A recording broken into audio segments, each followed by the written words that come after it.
What do you Yeah. think of the narrative that people in the hood don't listen to Eminem? I think it's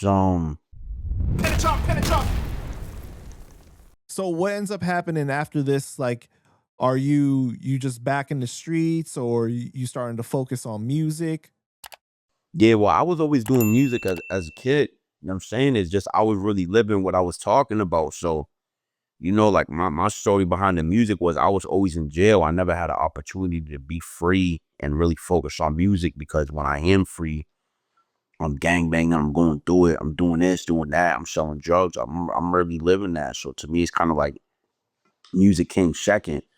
I feel like once I started dealing with like betrayal and disloyalty and me kind of feeling like my environment don't deserve a nigga like me to be involved because my loyalty to there and I'm willing to give it up like that anytime, any trip for anybody that I fuck with. And me not seeing the same return, I mean the same reciprocation in return to me was like, oh, hold up. I mean, it's like you working for a job, niggas, and you not getting paid for your job. You know what I'm saying? You gonna leave your job. So to me, it was like, nah, this shit now. Nah, nigga, this ain't it. You know what I mean? Like niggas don't deserve me type of shit. You know what I'm saying? So I really started focusing on my music and really just, moving ahead with that for real. You remember the first hip hop song you heard? I remember the first couple hip hop songs I heard. Eminem, Biggie, Tupac, Jadakiss, Styles P, Mobb Deep. What was the first like song that made you feel like, nah, I gotta rap. This is what I want to do with my life. Um, Damn, I feel like it was a collective of few because like I used to write down songs. Like I used to write down Biggie songs. Um The specific lyrics? yeah, yeah. So it'd be like Hypnotize, Ready to Die, Tupac, Ambition is a Rider. Um I remember Jadakiss and Styles P songs, DMX, Eminem. Like, when I was young, I didn't really know specific names of the songs, but I remember writing down these lyrics. And because I love the music so much that I wanted to rap it, but I didn't know the words to these songs.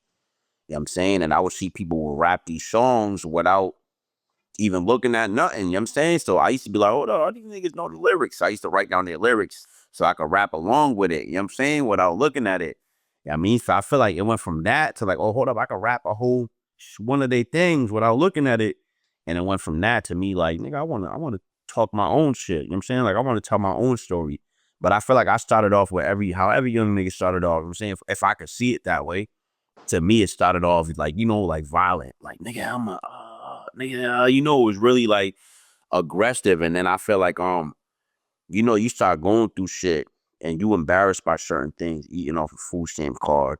Holes in your clothes, wearing the same sneakers all year during school, like, being homeless. I feel like as a kid, you embarrassed by certain things. And I feel like listening to certain artists like DMX and Eminem, I feel like they turned their pain into tools. You know what I'm saying? Where instead of being embarrassed by it, they'll actually speak about it. Like, yeah, nigga, and I feel like that changed my gangster talk into like, nigga, me having pride for what I'm going through, having pride in the shit I'm going through. And I feel like that kind of was my changing point in making music was like, oh, hold up, I don't gotta be embarrassed. I can speak my truth and let it be my power. I think that was definitely my changing point. Who were your top 5 musical influences? Because I noticed with your music, bro, like you have a very unique cadence when you rap, even when you add like melody. Hard, hard. It's a collective. I definitely have a top 10, you know what I'm saying? But I would say like 5 would be Jadakiss, um, Tupac, DMX, Eminem, and Styles P. Nice, nice. Okay. So when you first started rapping, like how old were you when you wrote your first rhyme? I was young. I was like 6, 7, 8 years old. I was a young kid. Wow. Yeah. So when you first started rapping, were you doing like a lot of ciphers or like battles around the city? Yeah, that's how it started. Rapping in foster homes, jail, the yard, like in jail, child time.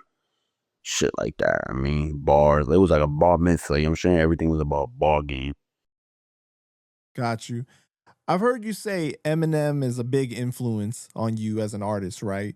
What do you Yeah. think of the narrative that people in the hood don't listen to Eminem? I think it's I think, because Eminem got different type of personalities. So I feel like when he started making music, like, joking around and, just kind of showing that other free spirit of him, maybe it's something people can't relate to or whatever. But for me, Eminem was definitely an influence as far as like, like around that 8 Mile time and just kind of like, speaking his pain into power, like that was really huge for me because like you could hear I mean, like, you could hear that he was really putting whatever he was going through in the music, you know what I'm saying? And he was on some "I don't give a fuck" shit. I mean, fuck you, fuck that, fuck this, and really, that was my that was my mentality, that was my energy too at the time where it was like, "Nigga, Imma do what the fuck I want," you know what I'm saying? Right. Definitely during that 8 Mile time, it was a really big time for him, like with the Eminem show and of course the Eight Yeah, Mile movie and the yeah, soundtrack. yeah, Lose Yourself and all of that. Yeah, for sure, man.